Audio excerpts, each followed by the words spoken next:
On a cherché pendant des mois. Des dizaines de visites, des déceptions, des compromis. Et là, enfin, la maison. Celle dont je rêvais depuis que je suis petite. Le jardin parfait, la lumière parfaite, le prix dans notre budget. Mon cœur s'est emballé dès qu'on a franchi la porte. Je voyais déjà notre vie là-dedans. Les matins tranquilles, les dîners en famille, les étés dans le jardin. J'étais prête à signer sur le champ. Alors je me tourne vers mon mari, les yeux brillants, le sourire jusqu'aux oreilles, et je vois son visage. Ce visage. Celui de quelqu'un qui va annoncer une mauvaise nouvelle. Il prend une grande inspiration.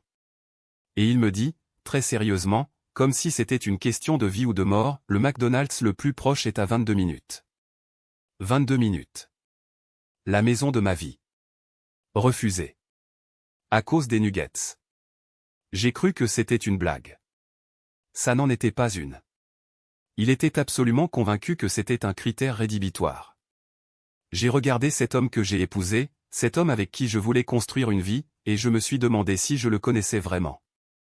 On n'a toujours pas de maison. Mais lui, il a ses frites à 10 minutes. Et vous l'auriez quitté ou pas? Je rentre chez moi plus tôt que prévu. Une surprise pour mon copain, juste comme ça, parce que j'avais envie de le voir. J'ouvre la porte, et là, je m'arrête net. Il y a des roses sur la table. Du champagne qui refroidit dans un seau.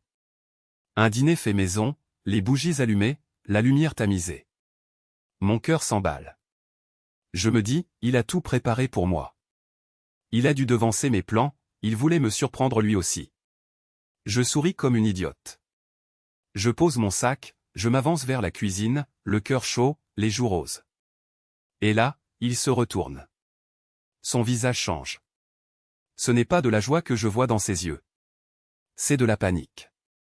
Il marque une pause, une toute petite pause qui dure une éternité. Et il dit, la voix blanche, tu ne devais pas rentrer que demain. Je reste figé. Je regarde les roses. Je regarde le champagne. Je regarde son téléphone, posé face contre la table. Et tout à coup, je comprends. Ce dîner n'était pas pour moi. Cette soirée, ces bougies, ces fleurs, il les avait préparées pour quelqu'un d'autre. J'étais chez moi. Et j'étais de trop. Vous auriez fait quoi à ma place? Il m'a largué. Et 5 minutes après, il dormait comme un bébé. Dans mon lit. Contre moi. C'était une soirée normale. Enfin, je croyais. On était là, allongés, la lumière éteinte, à discuter tranquillement comme on le faisait tous les soirs depuis des mois. Ces moments-là, c'étaient les miens. Ceux où je me sentais en sécurité, où tout allait bien. Et là, au milieu de nulle part, sans que rien ne le laisse venir, il me dit ces mots. Qu'il vaut mieux qu'on arrête. Que c'est terminé. Juste comme ça. Avec une voix calme, presque douce, comme s'il me parlait de la météo de demain. J'étais figé. Le genre de choc où ton cerveau refuse de traiter l'information. Je cherchais ses yeux dans le noir, j'attendais une suite, une explication, quelque chose. Et lui? Il m'a attiré contre lui. M'a embrassé le front. Tendrement. Comme si tout allait bien. Et il s'est endormi. Là. Tout de suite. Profondément.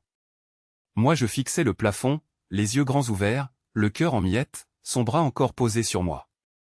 Je n'ai pas fermé l'œil de la nuit. Comment on fait pour dormir après ça? Est-ce qu'il avait réalisé ce qu'il venait de dire? Est-ce que vous aussi, on vous a déjà quitté de la façon la plus froide qui soit?